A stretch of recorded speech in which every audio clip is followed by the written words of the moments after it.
6:15 p.m. This is the Sri Lanka Broadcasting Corporation. The news edited by Dulmin Samarasinghe, assisted by Chatura and read by Mario Vijayawardena. The headlines. The quarantine curfew extended until 4 a.m. on the 6th of September. Essential services are permitted to continue. The chairman of the National Medicinal Drugs Regulatory Authority says that documents at the automatic data storage facility have not been damaged. The government has intervened to control the price increase of sugar. In foreign news, final evacuations resume following the deadly Kabul attacks. In sports, Tokyo Paralympics, Kadina Cox sets new world record to win gold.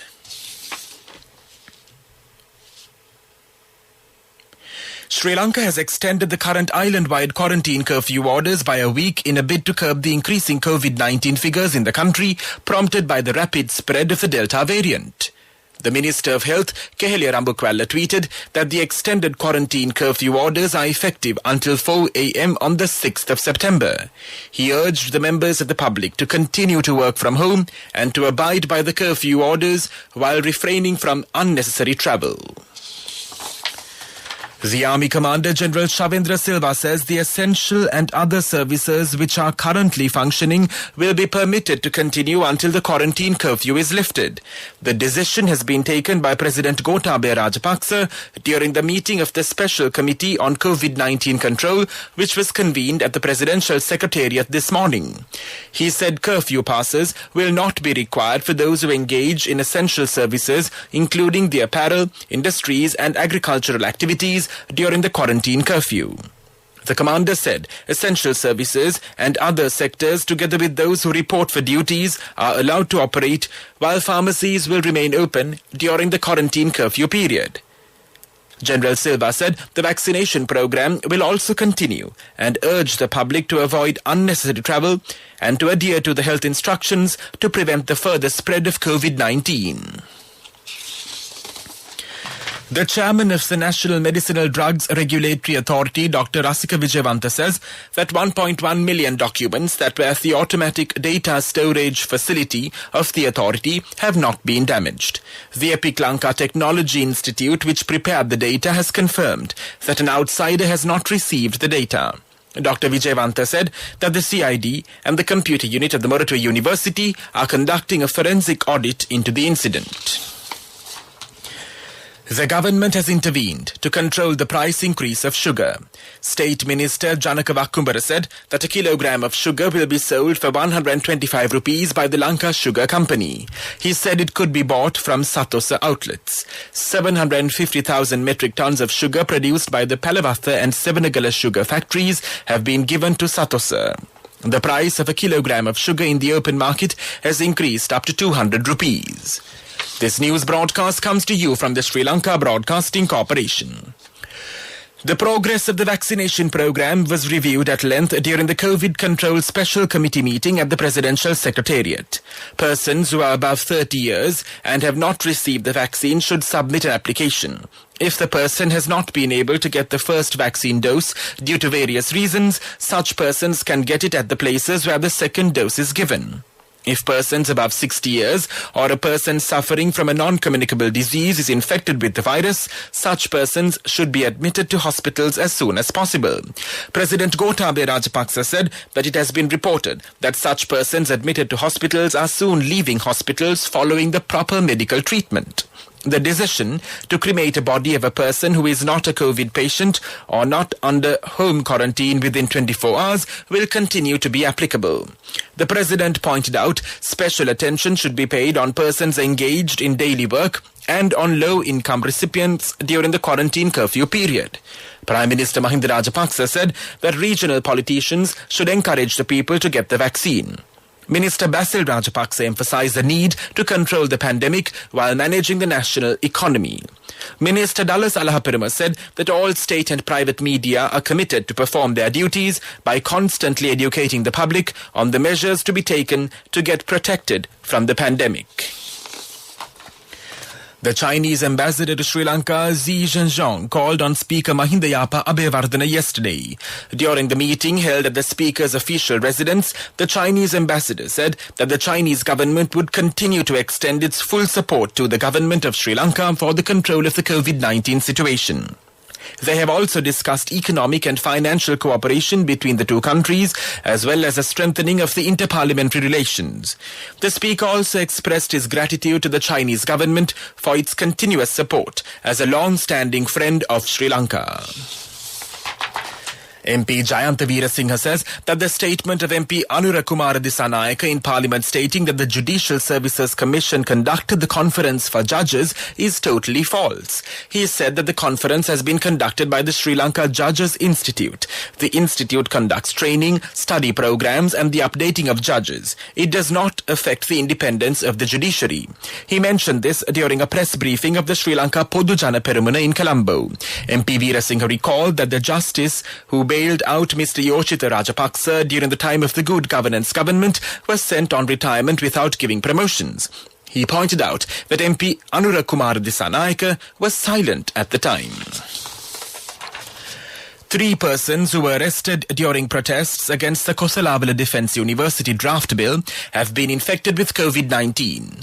The convener of the Inter-University Student Federation, Vasantha Mudalige, the chairman of the Sri Jayawardhanapura Students' Union, Amila Sandeep, and the representative of the Labour Struggle Centre, Chamira Koswata, have been infected with the coronavirus. They are at the Badulla Quarantine Centre at present. The police have received information on organizations that deceive patients by stating that the coronavirus will be cured in 5 days. The police said they are charging 100,000 rupees to 150,000 rupees to cure the illness within 5 days. The police have launched a special investigation into the fraud which deceived the COVID-19 patients. During a media briefing today at the Health Promotion Bureau, Dr. Sriyani Nanayakara said that the pneumonia created by the coronavirus is more dangerous than the pneumonia created by other viruses. She pointed out the virus causes an impact on the blood veins. She pointed out that those who smoke, consume liquor and are suffering from chronic illnesses have higher levels of respiratory difficulties. That's local news. The main news story is brought to you by Siddhalepa Veda Mahatmya. The Health Ministry says that another 2,122 coronavirus patients have recovered and have been discharged from hospitals and treatment centres within the last 24 hours. This brings Sri Lanka's recoveries from COVID-19 to 353,191. Meanwhile, 51,000 patients are presently under medical and home-based care. The total number of coronavirus cases recorded in the country is 412,370, while the death toll has climbed to 8,157. The main news story was brought to you by Siddhalepa Veda Mahatmya. And now in Watchlight, the Information and Communication Technology Agency said a smart vaccine certificate has been launched for the benefit of overseas travellers. The application for the smart vaccine certificate can be accessed through the Health Ministry portal. Applicants must provide scanned images of the passport, the vaccine card, the national identity card and the document to prove the date of overseas travel. ICTA emphasised that the smart vaccine certificate is being made available only to overseas travellers. That came to you in Watchlight. And now in world news headlines, final evacuations resume following deadly Kabul attacks. New Zealand extends lockdown. COVID vaccine complications are dwarfed by virus risks. US-led evacuations from Kabul airport in Afghanistan entered the final stage following devastating twin bomb attacks. The attacks targeted people queuing to flee the country after Taliban militants returned to power. 90 people have been killed, mostly Afghan civilians and 13 US military personnel. US President Joe Biden has promised to hunt down the perpetrators, jihadist group ISK. The UK says it is entering the final stages of its evacuation, with 1,000 leaving today. Prime Minister Jacinda Ardern has said New Zealand will remain under level 4 COVID restrictions, full lockdown until midnight on Tuesday. Ardern said it was likely Auckland and neighbouring Northland will be under full lockdown for another 2 weeks with a review on Monday. New South Wales, where Sydney is the capital, recorded 882 new COVID cases today, hovering close to the record 1,029 seen yesterday. The regional lockdown has been extended with all of New South Wales under stay-at-home orders until at least the 10th of September. A major review of vaccines suggests the AstraZeneca jab does raise the risk of blood clots and another serious condition that can cause bleeding. But the study found the risk of such problems following a coronavirus infection was still much higher. The University of Oxford-led team also found an increased risk of stroke after the Pfizer jab, but again at a much lower rate than after infection. The team said it once again showed the substantial benefit of vaccination. And now the main points of the world news segment once again. Final evacuations resume following deadly Kabul attacks. New Zealand extends lockdown.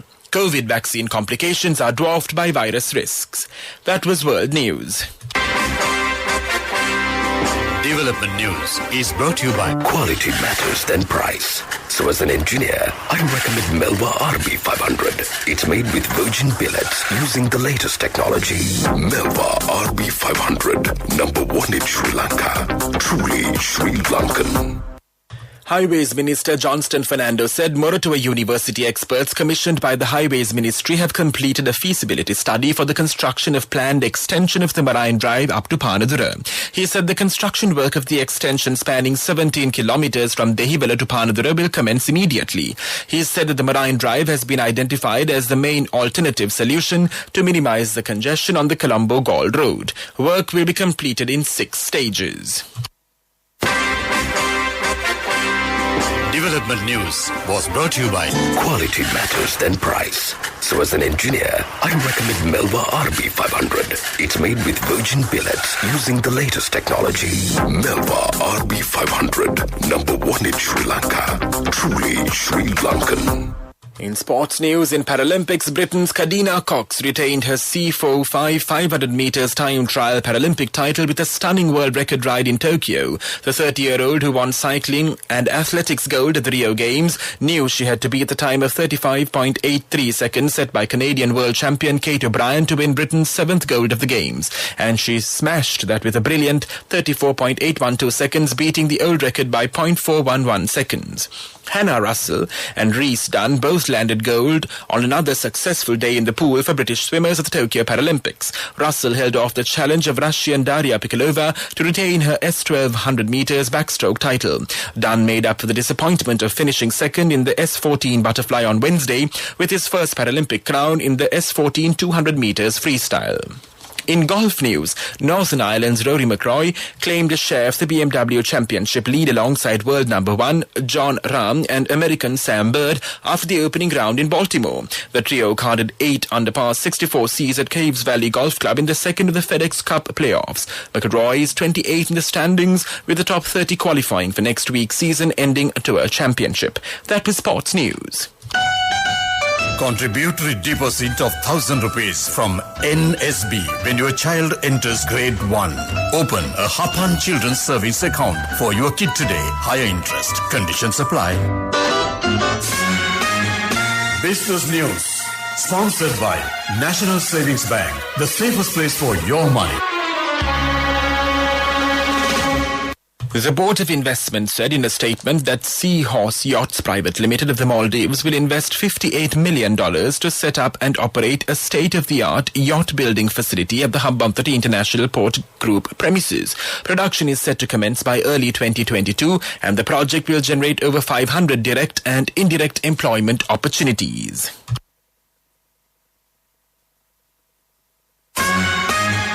Business News. Sponsored by National Savings Bank, the safest place for your money. Contributory deposit of 1,000 rupees from NSB when your child enters grade 1. Open a Hapan Children's Savings account for your kid today. Higher interest. Conditions apply. Economic news, courtesy of... I bought my daughter a laptop for her work by managing my finances. Whatever the expenses may be, I can't afford to miss out on life's special moments like her birthday or our anniversary. So you need to invest to make your family's future flourish. Saving money isn't easy when you have responsibilities. That's why we promise to give you the best returns and guarantee on your investment. LOLC Finance Fixed Deposits. Maximize your savings. LOLC Finance PLC, incorporated on the 13th of December 2001, is rated SLA stable by ICRA Lanka Limited and is licensed by the Monetary Board of the Central Bank of Sri Lanka under the Finance Business Act number 42 of 2011. The central bank has continued to remain a net buyer of foreign currency from the domestic market in July in its pursuit to collect dollars from non-debt creating inflows to recoup part of its reserves, which shrunk the most during the month due to a $1 billion bond settlement. Accordingly, the central bank has purchased $37.65 million from the domestic foreign exchange market in July, slightly up from $33.71 million in June. Saving money isn't easy when you have responsibility. That's why we promise to give you the best returns and guarantee on your investment. LOLC Finance Fixed Deposits. Maximize your savings. LOLC Finance PLC, incorporated on the 13th of December 2001, is rated SLA stable by ICRA Lanka Limited and is licensed by the Monetary Board of the Central Bank of Sri Lanka under the Finance Business Act number 42 of 2011. Weather report was sponsored by Dialogue, in partnership with the Ministry of Education, introduces Nanasa, a trilingual educational mobile app with video-based lessons for grade 1 to A-levels. Now your child can study with ease on your mobile with no subscription fee. The Met Department says the prevailing showery condition over the southwestern part of the island is expected to continue during the next few days. Showers will occur at times in the western, Sabaragamuwa, central and northwestern provinces and in the Gala and Mathura districts. Heavy showers above 100 millimeters can be expected at some places in the western, Sabaragamuwa and central provinces and in the Gala and Mathura districts. Several spells of showers will occur in the Hambantota district. Showers or thundershowers may occur at a few places in the Uva province and in the Ampara and the Batticaloa districts. Fairly strong gusty winds up to 50 kilometers per hour can be expected in the western slopes of the Central Hills, the northern, north central and the northwestern provinces and in the Hambantota and the Trincomalee districts. Weather report was sponsored by Dialogue, in partnership with the Ministry of Education, introduces Nanasa, a trilingual educational mobile app with video-based lessons for grade 1 to A-levels. Now your child can study with ease on your mobile with no subscription fee. And now the headlines of this news broadcast once again. The quarantine curfew extended until 4 a.m. on the 6th of September. Essential services are permitted to continue. The chairman of the National Medicinal Drugs Regulatory Authority says that documents at the automatic data storage facility have not been damaged. The government has intervened to control the price increase of sugar. In foreign news, final evacuations resume following the deadly Kabul attacks. In sports, Tokyo Paralympics, Kadina Cox sets new world record to win gold. That concludes this news broadcast.